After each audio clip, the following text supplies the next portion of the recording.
Hi, Hi. everybody. Hi, Andrea. Um, Hello. well, welcome everybody to our second episode of Talking to Kids about Human Trafficking. My name is Liz Radzicki. I'm from Participate. And Andrea? Hi, I'm Andrea Powell, and I am the Director of Survivor and Youth Engagement at Unitas. Like I said, this is our second episode of this sort of mini series. Is that what you called it last week, Andrea?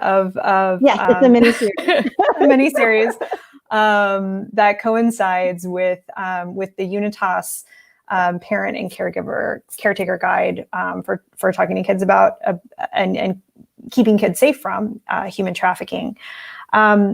Last time, Andrea, you talked a lot about sort of the overview of the issue of human trafficking as a whole. And one thing that I kept thinking about this whole time is how connected human trafficking and exploitation is to all of these other issues around poverty, around discrimination, substance abuse, unjust laws, all that of just how interconnected this issue is with so many other things. And it's big. And this week we're kind of zooming in to really focus on the story of a survivor. So I want you to just kind of preview that for us a little bit and talk to us about why is it important for us to think about this story right now?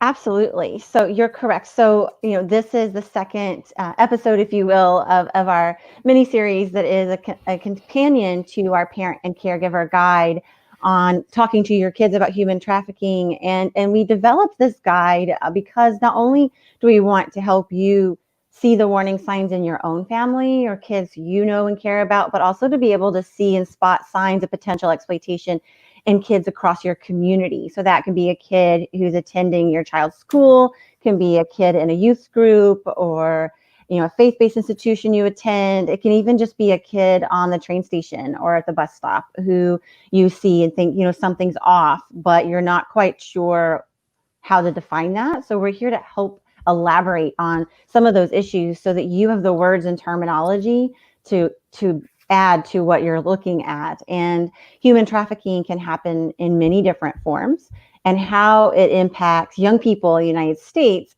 has its own distinctions. So as a bit of a backdrop, I spent a lot of time working in Eastern Europe, in the Balkans specifically. And in those communities, in post-conflict, post-war Balkan communities, there were a lot of Romani kids, often called gypsies, who were begging on the streets or who were kind of selling like small items. And sadly, myself and others sort of, seemed used to it. Like that was something that we saw on a regular basis. And these kids were not in school. They clearly looked like they needed support and help. Well, fast forward, and as I was beginning to support young survivors here in the United States, I started to see kids who were also like selling candy, selling stuff on the streets, and something didn't sit right with me. Now, they didn't necessarily, I often didn't see them when school time was on. It usually wasn't in the middle of the night.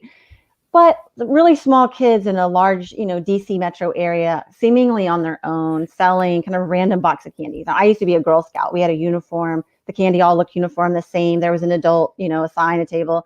These kids were just kind of like wandering around, if you will. And so I started asking, is this legal for kids to be out like this? Like, who's putting them out here? And there would inevitably be, someone who looked like they were kind of in charge. And so what I started to learn over the next few years is that this is a form of child labor exploitation with these kids. And we're going to dive more into this as we go. These kids being put out there to make money when really they're getting very little in return. And so why now, which was kind of the core of your question.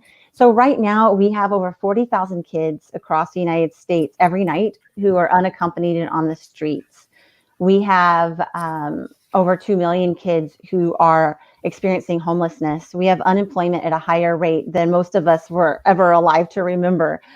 So we have a very vulnerable group of kids, more so than ever before. You have parents who are out of work or parents who are working while their kids are home alone.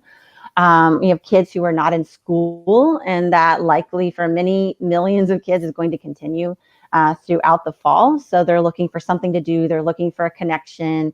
If their family's struggling with food insecurity, which is on the rise exponentially across the United States, these kids may be pushed to think that they need to participate in trying to find money and trying to get money, and trying to support their family. And meanwhile, parents may be desperate enough that they either don't notice some of their warning signs that their kids are being exploited, or they honestly feel like they don't have a choice. And so that's the why now. We really are at a crucial turning point.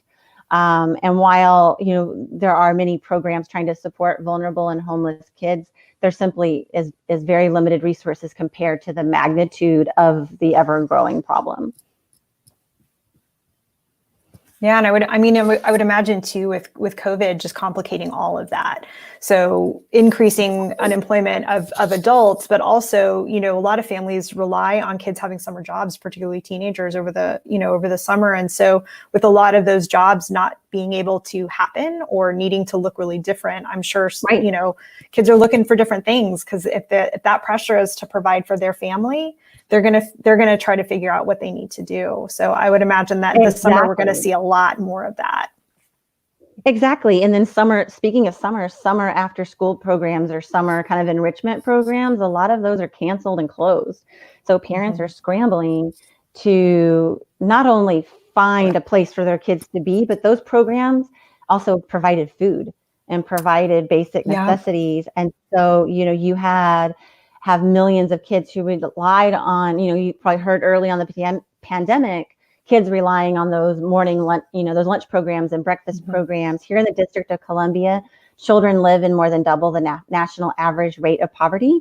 We are one of the most impoverished areas for kids in the nation. And about half of kids, and this was a report a couple of years ago, over half of kids went to school without breakfast. And so those kids relied on that. Well, now we're in summertime. And so those school programs that we're trying to fill that gap may not be available for a lot of kids. And so we're really talking about, we're getting down to really like basic needs not being met. And if you're hungry day in and day out, even an option that looks risky, like say following a guy into a metro station to sell candy, might seem like a better option than starving. And so that's what we're looking at.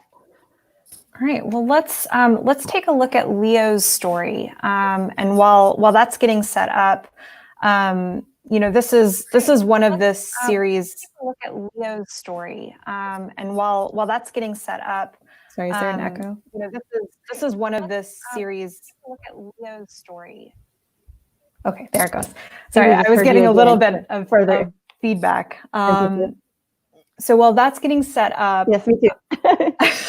While that's getting set up, do you want to just give a brief overview of sort of, because what we're going to see is essentially a comic strip, like a graphic novel, right? Of a true story. So while Mike's getting the video set up for Leo, do you want to just say a little bit about kind of these comics that you guys have developed?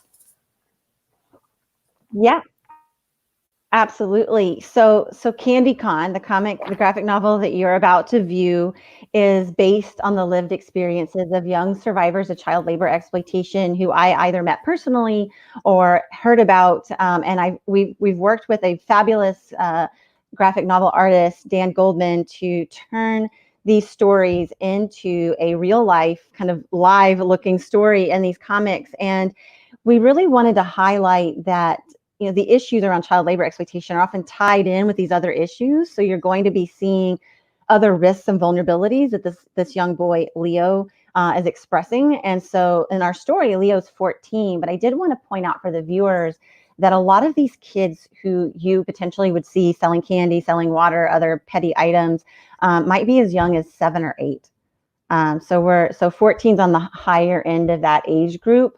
But these comics are also used to educate teens themselves about trafficking. And so the reason we design these is kids are on Instagram, kids are on social media. So we wanted to meet them where they're at and also create something that parents and teachers and others can easily digest and share with the young people in their life.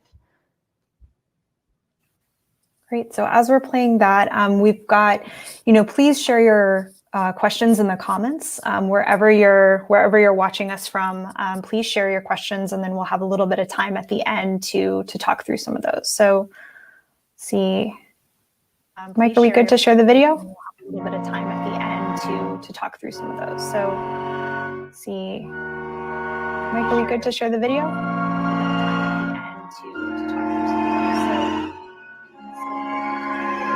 Mike, are we good to share the video?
Hi. When we first started working with you guys, I had seen the comics on Instagram, so just the still images. But it wasn't until we started working on this that I watched the videos with the music behind it, and it's so powerful to watch it that way. It's a really different experience than the comics on Instagram.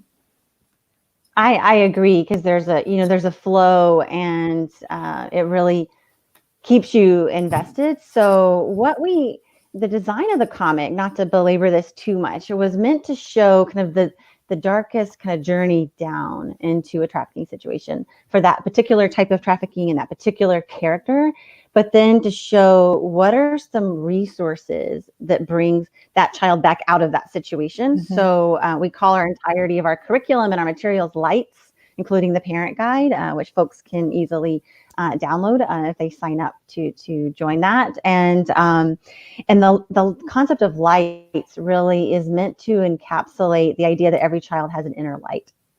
And sometimes they need other people in the community to help that shine. And so, as people look through our parent guide materials, they will see that we have guided questions for parents and caretakers and frankly others who use the materials to ask young people. So, what are some of the concerns that Leo had? What did the Candy Crew manager promise Leo? What did he have to do in order to get those things that the Candy Crew manager offered him? Why couldn't he quit? And what, when this is really important questions, what drove Leo to take that opportunity up, right? Because a kid who potentially is, sitting at home and has all of their needs met, food, clothes, or phone, which is arguably a basic need or not, a whole bunch of hosts of other things, they're not probably going to be sitting on a street corner or looking destitute. They're not going to be a prime target. And I think that's also important to note out is some of the facts that traffickers often pose as sort of a friendly job giver. They might be kind of on the younger side so that they look like a mentor. They're going to learn like what's going on, like maybe asking Leo, like, man, what you doing out here? And like, you don't have to live like this. And that's whack what's happening to you. And you're going to make enough money so that you and your mom don't need that guy. A child in a labor exploitation situation, the child also is often told they have to make a certain amount of money every day. And that can be a wide range, but the box of candy, they might be told, okay, and this is what kids have actually told me on the streets. I've got this box of candy. I have to sell all of it. And if I do, I get $25 and a trip to McDonald's. Now that might take this kid 10 hours to do that. So there's no scenario in which that's a fair payment. Kids that young cannot sign a contract. Children under the age of 14 legally cannot work in the United States. So there are a whole host of kind of variables that make this a scenario that's exploitative. But for a kid, particularly a kid who's desperate, it either may not matter or they may not know that. Because I know when I was 14, I didn't know the legal age of working in the United States. And I certainly didn't know, at that age, I thought, okay, if I agreed to do something like that, then I agreed to do it. And so oftentimes over a period of time, obviously the kids don't meet that quota. So they're told they owe money to that person for driving them around, for buying them food, for giving them water, whatever they do. So all of that's kind of on top of the fact that it's important to note that kids who are out there selling that candy, other exploiters and other people who are looking to harm children are going to see those kids as prime targets. So it's not just about it's almost like an entry or a gateway into other forms of trafficking. And that's why we thought it was really important for the audience, for young people to see how easy it would have been for Leo to succumb and fall into what would have been a sex trafficking situation. And so labor trafficking and sex trafficking aren't necessarily mutually exclusive. I've had clients who are sex trafficking survivors also exploited for labor exploitation. And I'll just mention this and then pause for a moment. But another form of labor exploitation for young people in the United States is magazine selling crews. Now, I know you may be thinking to yourself, no one buys magazines anymore. So how on earth is that an effective business model? I don't know. But what happens is kids who are vulnerable, usually a little older, so late teens, even early 20s, will be recruited to sell magazines in remote parts of the US. They're taken there, their IDs and phones, everything's taken from them. And if they don't meet their quota, they're completely abandoned in a town that they have nothing. And this has happened to some survivors who I've worked with who are survivors of sex trafficking. And I would have to go get them in Ferguson or somewhere in Montana and be thinking in my head, how on earth did they get there? But then we would learn to find out it was these traveling sales crews. So you have for the younger kids, these candy crews and water crews. Then you have this kind of model for slightly older young people, which also can turn into sex trafficking because there are many cases of kids who signed up to do this, selling of the magazines, and then ultimately are also exploited for sex, just the way that we built the story with Leo. I think a question that's coming to my mind is,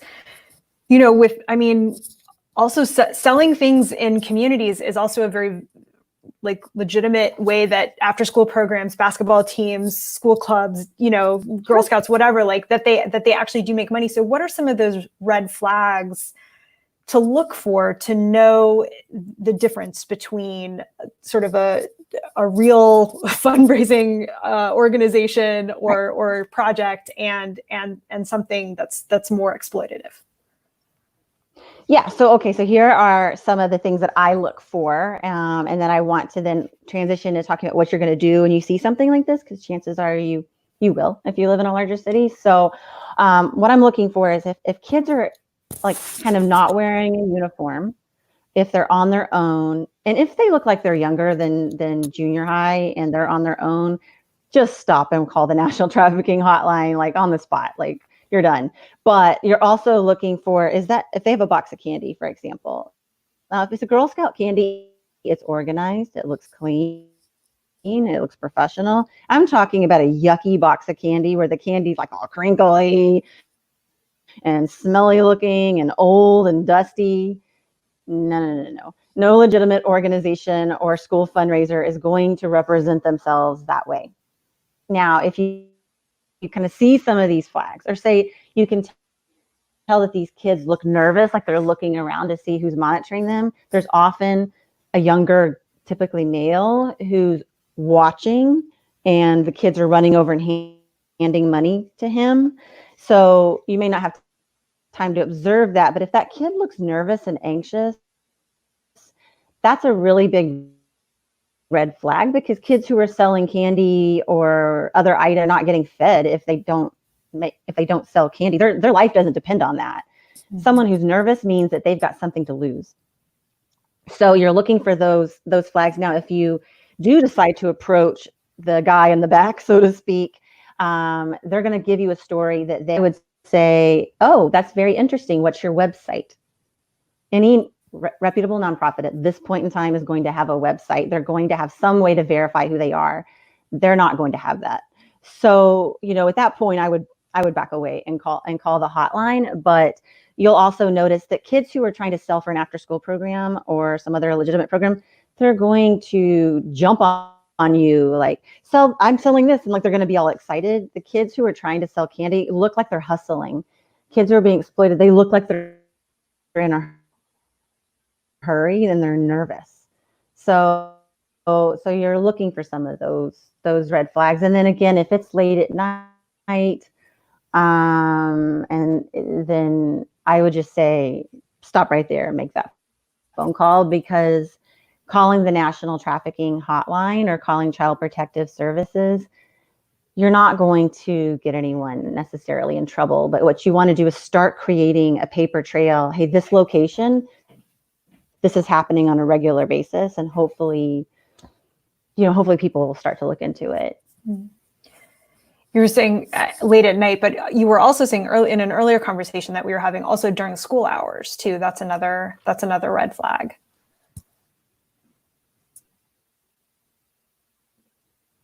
Right. Exactly. So I, and I've shared this with you before, I have long desired to find one of these candy selling crews happening during school hours, because if I can catch that, law enforcement will respond, because it's a truancy matter. Not that I'm trying to get kids in trouble, but I need some hook, to get attention on the situation. And so one day I actually thought I had that, and I called a detective I work with, and he said, "Oh, it's a school holiday." And I'm like, "Eh."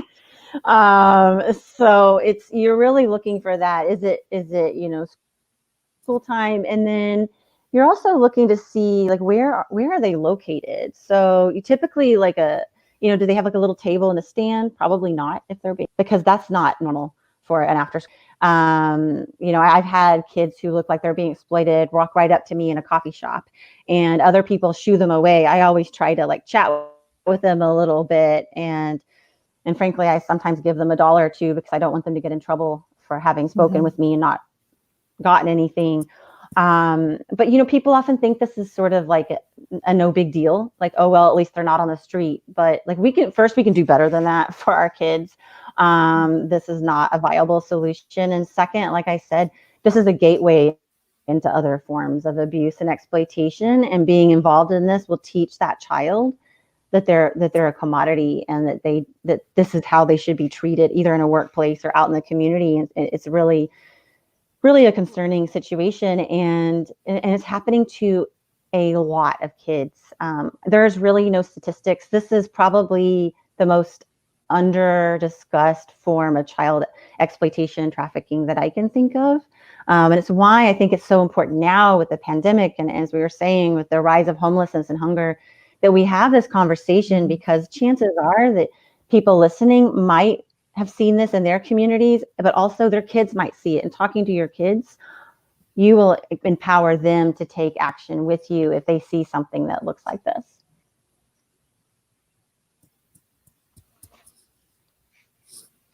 Well, we are about at the end of our time together. I mean, I think I probably have a million other questions. I'm just trying to kind of prioritize what they are. I mean, I guess, is there, I guess I have two questions, and you can kind of choose which one to answer. So one would be, okay, we see something that we think might be fishy. Is there anything that we can ask of the young people to kind of get a sense, to get more of a sense, or should we just call the hotline? So that's question one. And then question two is, how is law enforcement handling these situations? So what would, what happens? What does that intervention look like?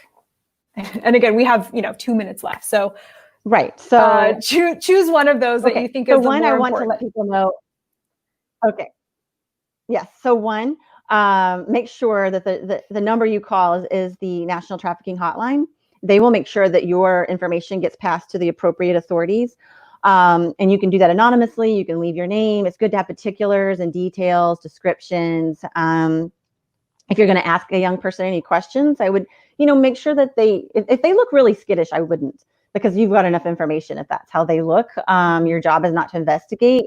But one of the first things I ask is this for like a school trip? Like, where are you going to go? Oh, that sounds really cool. Because oftentimes a kid who's being exploited can't actually tell you what's going on. They're just too young to remember the script, and they get confused. And then typically while they're talking, another kid will come running up and like try to get them away from you. So they're just not acting like typical curious kids. They're acting scared. And then to my knowledge, they're not. And that's not necessarily disparagement to my law enforcement colleagues, but we fight tooth and nail to get this looked at from a child abuse standpoint. And unless there's clear evidence responding from the law enforcement community, and hopefully we can change that with this comic. That was one of my main points of inspiration, and our Unitas team's thought process was, this is an opportunity to show that this is a pretty serious form of exploitation and not something to walk past on your way to work. Yeah. Well, thank you so much, Andrea, for sharing the story and for sharing all this information and all of these tips.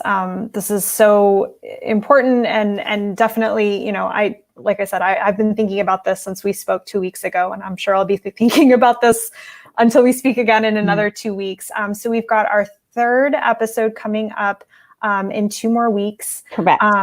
And then I wanted to just say, yes, please access the parent and caregiver guide. It's so much information. It's so many tips. It's so many great just conversation starters with your kids. So you can access it on the link that was just shared. And then the second piece is we have a discussion in the Unitas community, which is a virtual space for people who are interested in this and passionate about the mission of Unitas of ending human trafficking and exploitation. So there's a link to keep the conversation going by visiting the Unitas community. That's a discussion, Andrea, that you're in and you're facilitating. So if there are questions that come up after today, exactly, that's a great place to post them. And Andrea will make sure that gets answered. Yes, and I will respond.